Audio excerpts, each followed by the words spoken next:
हाँ, क्योंकि इनू आप लैके नहीं चलते, क्योंकि ये नोमिनल अकाउंट आ। जो नोमिनल अकाउंट आ वो सिर्फ प्रॉफिट तो लॉस ना रिलेटिड, इनकम एंड एक्सपेंडिचर ना रिलेटिड चीज़ आती है। सेल तो परचेज ना रिलेटिड चीज़ जी नहीं आती, वो रिसिप्ट एंड पेमेंट अकाउंट आती है या बैलेंस शीट आती है। यदा मतलब इतने सिर्फ आप प्रॉफिट या लॉस ही लैके जोड़ा वो ਚੱਲਾਂਗੇ। इस करके सेल ऑफ ओल्ड जी एसट आ ਉਹਨੂੰ ਆਪਾਂ ट्रीट करते हैं बैलेंस शीट के अंडर या रिसिप्ट एंड पेमेंट अकाउंट के अंडर। मगर इनकम एंड एक्सपेंडिचर जेकर आप रेवन्यू कोई चीज़ मननी है तो लॉस या प्रॉफिट में लैके चलांगे। उस तो बाद आ गया sale of old newspaper, periodical, sports material, scrap. ये सारिया चीज़ां जिहड़ियां पुत्त रैकरिंग नेचर दियां, न्यूज़पेपर हर रोज़ आंदियां ने, हर मंथ आंदियां, उन्होंने बार बार आप आंदियां उन्होंने परचेज करी जाने, सेल करी जाने, परचेज करी जाने। कोई स्क्रैप आ, कोई मटीरियल है, कोई पीरियोडिकल च, ये सारिया चीज़ां जिहड़ियां वा इहनूं आपां रैवन्यू नेचर दा मन के चलदे हां। रिसिप्ट एंड पेमेंट अकाउंट की कहता पे वा रिसिप्ट साइड के उत्ते आ जाता वा, तो इनकम एंड एक्सपेंडिचर अकाउंट की क्रैडिट साइड के उत्ते आपां लैके इनू चलते हैं। इनू आपां कैपिटल नेचर का नहीं मानते, इनू आपां रैवन्यू नेचर का मानते। ऑनोरेरियम पुत अगे मैं जो तुहानूं रिसिप्ट एंड पेमेंट अकाउंट पढ़ाया सी, उहदे विच ऑनोरेरियम वर्ड आया सी, मैं तुहानूं दस्सिया सी, अगे जाके दसांगा। ऑनोरेरियम का मतलब हैगा वा कि जदों कोई आपां कोई फंड मतलब स्पोर्ट्स मीट करानी आ, या कोई आपां गैसट कोई काम शुरू कर लगे हैं, तो आप की करते हैं भी कोई क्लब के कोई आप फंक्शन करना वा, तो आप कोई गैसट लैक्चर जोड़ा वा दवाने हैं, किसी ऑनरेबल बंदे नूं बुलाने हैं जो कि बहुत ज़्यादा उच्ची शख्सियत होवे, जिहदी कि लोगों के उत्ते कोई मोटिवेशन प्रभाव कोई पवे, कोई मोटिवेट करके जाए, उस तो कुछ सीख सकन। इहो जिहे बंदे नूं आपां गैसट लैक्चर वास्ते जोड़ा वो बुलाने, किसी आर्टिस्ट नूं जोड़ा वो बुलाने, ताकि लोग जोड़े वो इकट्ठे हो सकन, लोगों के उत्ते कोई ना कोई असर जोड़ा वो पै सकें। तो वो जोड़े बंदे नूं आपां बुला रहे हैं किसी भी लैक्चर वास्ते या गैसट लैक्चर वास्ते, उन्होंने आन का खर्चा, जान का खर्चा, उन्होंने सम्मानित करना वा, वो जो खर्चा, वो सारा खर्चा जोड़ा उन्होंने आप कहने ऑनरेरियम। ये बहुत रैगूलर नेचर का हो सकता वा। इनू आप रिसिप्ट एंड पेमेंट अकाउंट की क्रैडिट साइड पर, पेमेंट साइड पर लैके चलते हैं, तो इनकम एंड एक्सपेंडिचर की डैबिट साइड पर जोड़ा इनू लैके आप चलते हैं, इनू आप खर्चा कहने। फिर proceeds of concerts, lecture, culture show, drama. हुण जो आप किसी गैसट लैक्चर में बुलाया, तो मान लो लैक्चर वास्ते बुलाया, मान लो कोई आप टिकट रख लें, कोई आप पर्ची रख लें, कोई मान लो आप कोई एग्जीबिशन लानी वो वास्ते कोई आप टिकट रख ली, तो सारिया चीज़ों के उत्ते जेकर थोड़ा बहुत कोई भी इनकम रिसीव हो रही है, तो उन्होंने आप रिसिप्ट एंड पेमेंट अकाउंट की क्रैडिट साइड के उत्ते लैके, रिसिप्ट एंड पेमेंट अकाउंट की डैबिट साइड, तो इनकम एंड एक्सपेंडिचर की क्रैडिट साइड पर लैके चलांगे, तो इन्हूं आप मान के चलते भी ये साडी रैवन्यू इनकम जी हैगी आ। उस तो बाद पुत आ गया ग्रांट। ग्रांट का मतलब की है भी कोई भी गौरमेंट, कोई सैमी गौरमेंट, कोई लोकल गौरमेंट रूटीन के जोड़े एक्सपेंसिस ने उन्होंने डील करने वास्ते सानू कोई ना कोई पैसा दिंदी आ, मेनटेनेंस वगैरह करने वास्ते कोई पैसा दिंदी आ, उन्होंने आप कहने ग्रांट। कहता पाया वा are revenue receipt treated as income where grant आ स्पैसिफिक परपस डिवेलपमेंट ग्रांट, जिस तरह कोई पार्क बनाना वा, कोई कुछ बनाना स्पैसिफिक आ, तो लाइबिलिटी। मगर जो रेवन्यू रैगूलर कोई ग्रांट कोई छोटे मोटे एक्सपेंसिस वास्ते दी गई, तो उन्होंने आप रेवन्यू नेचर का मन के इनकम एंड एक्सपेंडिचर चलावांगे। जो स्पैसिफिक परपस वास्ते दी गई, तो उन्होंने आप फिर कैपिटलाइज्ड मन के जोड़ा वो चलते हैं। और ये सारी जी आइटम्स ने इन्होंने बड़े ध्यान के नाल अंडरस्टैंड कर लेना वा, इन्हों का बार बार यूज़ होना वा। अगे होर भी आइटम्स जड़ियाँ ने वो आनगियां, उन्होंने आप लैके जोड़ा वो चलांगे। वो अगे उन्हें कहा भी इनकम एंड एक्सपेंडिचर बनाने वास्ते किहड़े स्टैप्स ने, इन्होंने तुसीं ध्यान च रखना वा। बड़ा सौखा वा, अगे भी आप पढ़ लिया, जो भी आप डिफरेंस पढ़िया सी इनकम एंड एक्सपेंडिचर का रिसिप्ट एंड पेमेंट अकाउंट नाल, वो लगभग उही सारिया चीज़ां वा कि ओपनिंग बैलेंस ते क्लोजिंग बैलेंस नूं इग्नोर कर देना वा, कैपिटल आइटम्स नूं लैके नहीं चलना, कैपिटल एक्सपेंडिचर नूं लैके आपां नहीं चलना। फिर इनकम जी है रैलेवेंट इनकम उन्होंने किस तरह कैलकुलेट करना, इनू अलग सैपरेट तो मैं तुहानूं दसांगा। इनकम नूं कैलकुलेट करना, एक्सपेंडिचर नूं कैलकुलेट करना तुहानूं हुणे अगे जाके मैं दसांगा, उत्थे तुहानूं ज़्यादा चंगी तरह समझ लगेगी। फिर उस तो बाद जिन्नियां भी ऑल एडजस्टिड फिगर जो भी दित्तियां गईयां वा इनकम ऑन क्रेडिट साइड, उन्होंने एडजस्ट करना वा। जेकर कोई एक्सपेंस आ उन्होंने डैबिट साइड ते करना वा, जेकर इनकम या क्रेडिट साइड ते करना वा। फिर डेप्रीसीएशन हो गई, इंटरस्ट ऑन लोन हो गया, लॉस प्रॉफिट, इन्हां दी एडजस्टमेंट जिहड़ी आपां इनकम एंड एक्सपेंडिचर च करनी है। आ। इंटरस्ट ऑन इन्वेस्टमेंट कैलकुलेट करना वा, प्रॉफिट आ इन्होंने इनकम साइड ते पाना, तो आ depreciation interest on loan loss जिहड़ा उहनूं डेबिट साइड ते पाना। जेकर credit side income and expenditure दी ज़्यादा वा तो डेबिट साइड घट आ, तो आप कह देंगे साढ़े कोल सरप्लस आ गया, पैसा बच गया, क्योंकि जरा इनकम ज़्यादा आ गई, खर्चे घट किए, सरप्लस बच गया। जेकर डेबिट साइड ज़्यादा वा क्रेडिट साइड घट आ, तो आप कहांगे डेफिशेंसी, तो साढ़े कोल जिहड़ा वा वो डेफिशेंसी जिहड़ी आ गई, सानू एक तरह का की हो गया वा, घाटा पै गया वा, नुकसान नहीं कह सकते, घाटा पै गया, पैसे की जिहड़ी घाट वो पै गई। और तो हुण जिहड़ा सम शुरू होण जा रहा, ਉਹਦੇ ਵਿੱਚ सब तो पहलों आइंदा कि जिहड़ी सबसक्रिप्शन आ वो अपनी एक मेन इनकम आ, उस इनकम नूं आपां कैलकुलेट किस तरीके नाल जिहड़ा वो कर सकते हैं। हुण पुੱਤ जेकर आप सबसक्रिप्शन जिहड़ी हैगी आ उहनूं मेन इनकम मान के चलते हैं, तो इनकम मान के चलांगे तो फिर आपां ਉਹਦੀ ट्रीटमेंट ਜਿਹੜੀ करनी आ ਉਹਦੇ वास्ते सानू की करना पेगा। हुण देखो ਜਿਹੜੀ भी इनकम आ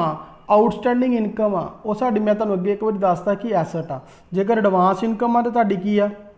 ਲਾਇਬਿਲਟੀ ਆ। ਹੁਣ ਜੇਕਰ ਆਊਟਸਟੈਂਡਿੰਗ ਇਨਕਮ ਆ ਤੇ ਉਹ ਤੁਹਾਡੀ ਐਸਟ ਆ, ਤੇ ਐਸਟ ਦਾ ਬੈਲੈਂਸ ਕਿਹੜਾ ਹੁੰਦਾ ਵਾ ਤਾਂ ਤੁਹਾਨੂੰ ਪਤਾ ਹੈ ਡੈਬਿਟ ਬੈਲੈਂਸ। ਇਹਦਾ ਮਤਲਬ ਜੇਕਰ ਸਾਡੇ ਕੋਲ ਜੇ ਮੈਂ ਅਕਾਊਂਟ ਦੀ ਫਾਰਮ 'ਚ ਵੀ ਬਣਾ ਕੇ ਦੱਸ ਦੇਣਾ ਵਾ,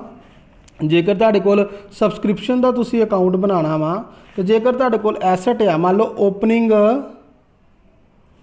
आउटस्टैंडिंग आ, तो ओपनिंग बैलेंस वो किधरों शुरू होएगा, टू बैलेंस ब्रॉट डाउन, फिर क्लोजिंग बैलेंस किधर बने आएगा, बाय बैलेंस कैरी डाउन। इस तरीके नाल पुੱਤ जेकर तुहाडे कोल एडवांस इनकम है तो एडवांस इनकम का मतलब तुहाडी लाइबिलिटी है, तो लाइबिलिटी का बैलेंस की हुंदा वा, क्रेडिट तो किधरों शो होएगा, बाय वाली side, by balance brought down, to balance carry down. ਇਹਦਾ मतलब ਤੁਹਾਨੂੰ ਇੰਨੀ ਚੀਜ਼ ਦਾ ਪਤਾ ਹੋਣਾ ਚਾਹੀਦਾ ਵਾ कि जेकर आउटस्टैंडिंग ओपनिंग आ तो ਤੁਹਾਡੀ ਐਸਟ ਆ, ਉਹਦਾ बैलेंस ਹੁੰਦਾ ਵਾ ਡੈਬਿਟ, ਤੇ ਉਹਦਾ क्लोजिंग बैलेंस हो गया इधर। जेकर लाइबिलिटी आ ਜਿਹਨੂੰ ਐਡਵਾਂਸ ਕਹਿ ਦਿੰਦੇ ਆ, ਜੇ ओपनिंग ਐਡਵਾਂਸ ਆ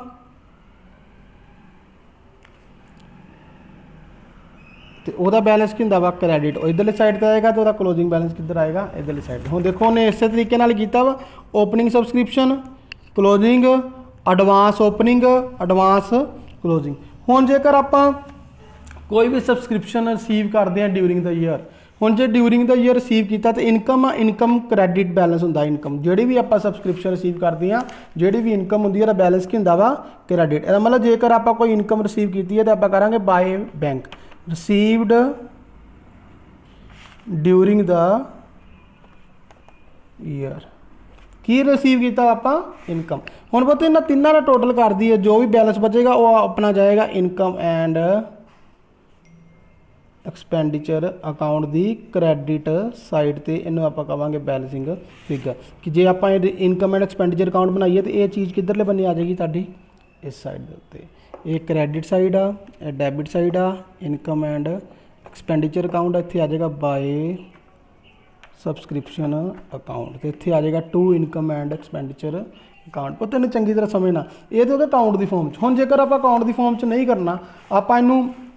लैके चलते हैं सीधे तरीके नाल, calculation of subscription shown in income and expenditure account. ਉਹਦੇ ਵਿੱਚ ਕੀ करना, सब तो पहले नंबर ते आप लिखना वा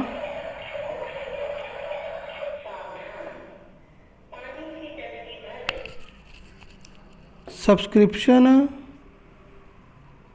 रिसीव्ड ड्यूरिंग द ईयर, इस चीज़ को याद रखना। फिर पुੱਤ प्लस प्लस माइनस माइनस। हुण किहड़ी चीज़ां नूं प्लस करना वा, ਜਿਹੜੀਆਂ ਜਿਹੜੀਆਂ चीज़ां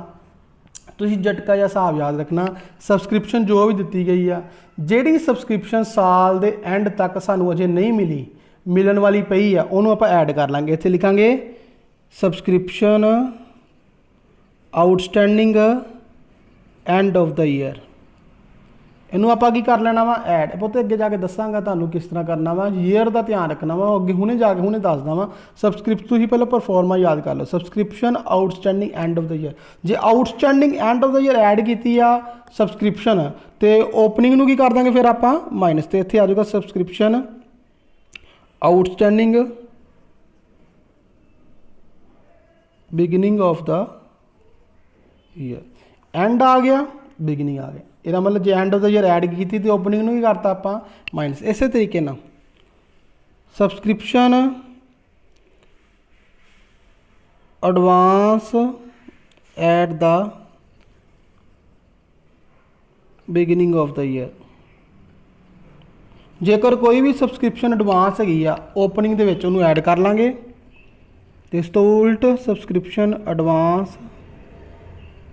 eight the end of the year उहनूं की कर लांगे आपां माइनस कर लांगे वो तो आह वाली चीज़ दे विच इन्हां दोवां चीज़ां नूं आपां प्लस कर दांगे इन्हां दोवां चीज़ां नूं की कर दांगे माइनस जो भी तुहाडे कोल बैलेंस बचेगा इस नूं आपां शो कर दिंदे आ इनकम एंड एक्सपेंडिचर अकाउंट दे विच लगदी समझ हुण कई वारी पुੱਤ ਤੁਹਾਨੂੰ subscription receive during the year हर वारी ज़्यादातर इहो ही दिता होएगा तो ये subscription receive during the year जेकर तुहानूं दिता वा तो तुसीं इनकम एंड एक्सपेंडिचर तक जिहड़ा वो पहुँचना वा जो कि तुसीं इनकम एंड एक्सपेंडिचर की क्रेडिट साइड ते लिखना ਉਹਦੇ ਵਿੱਚ subscription end of the year add तो advance opening add subscription beginning जिहड़ी आ ਉਹਨੂੰ ਆਪਾਂ ਮਾਈਨਸ ਕਰ ਦਾਂਗੇ ਆਊਟਸਟੈਂਡਿੰਗ ਨੂੰ ਤੇ ਐਡਵਾਂਸ ਕਲੋਜ਼ਿੰਗ ਜਿਹੜੀ ਉਹਨੂੰ ਮਾਈਨਸ ਕਰ ਦਾਂਗੇ ਕਈ ਵਾਰੀ ਹੁਣ ਤੁਹਾਨੂੰ ਹਮੇਸ਼ਾ ਆ ਦਿੱਤਾ ਜੇ ਕਈ ਵਾਰੀ ਮੰਨ ਲਓ ਤੁਹਾਨੂੰ ਆਹ ਵਾਲੀ ਚੀਜ਼ ਨਹੀਂ ਦਿੱਤੀ ਤੇ income and expenditure during the year ਵਾਲੀ ਚੀਜ਼ ਦਿੱਤੀ ਆ ਤੇ ਤੁਹਾਨੂੰ ਕਹਿ ਦਿੰਦਾ ਵੀ subscription received during the year ਕੱਢੋ ਤੁਸੀਂ ਪਹਿਲਾਂ ਸਾਰਾ ਕੁਝ ਇਸੇ ਤਰੀਕੇ ਨਾਲ ਲਿਖ ਲੈਣਾ कि किस तरह लिख लेना वा जेकर इनकम एंड एक्सपेंडिचर अकाउंट बारे ट्रीटमेंट वास्ते तुहानूं दित्ती है तो लिख देना वा subscription shown in income and expenditure account इन्नी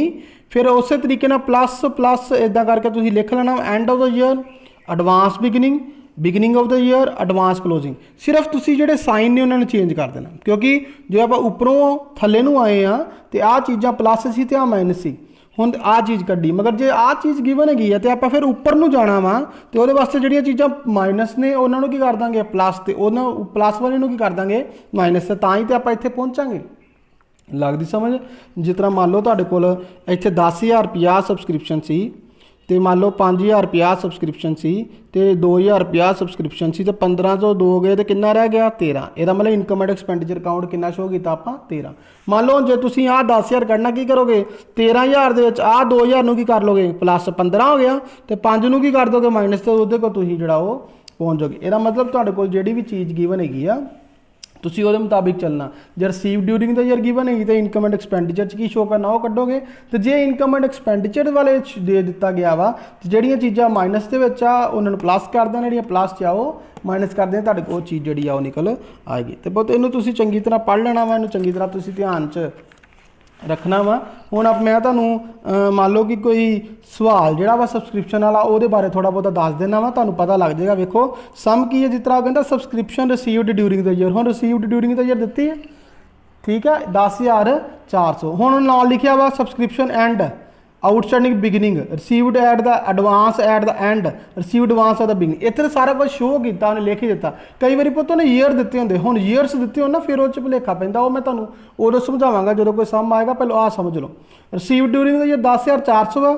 ਆਊਟਸਟੈਂਡਿੰਗ ਐਂਡ ਪਲੱਸ ਕਰਦੇ ਆ ਆਪਾਂ ਹੁਣੇ ਪਰਫਾਰਮੈਂਸ ਪੜ੍ਹਿਆ ਤੇ ਆਊਟਸਟੈਂਡਿੰਗ ਬਿਗਨਿੰਗ ਮਾਈਨਸ ਕਰਦੇ ਆ received advance end of the year minus ਕਰਦੇ ਆ ਓਪਨਿੰਗ ਨੂੰ ਵੀ ਕਰਦੇ ਆ प्लस कर दे तो यदा जो भी सम निकलेगा वो आ जाएगा amount posted income and expenditure कितना आ जाएगा 12800 मतलब की निकलेगा कि outstanding end of the year add तो opening minus prepaid opening add तो क्लोजिंग माइनस तो पता उन्होंने चंगी तरह तुसीं जिहड़ा वो पढ़ लेना वा जेकर तुहानूं कोई प्रॉब्लम आवे तो तुसीं उहनूं पुछ लेना हुण आपां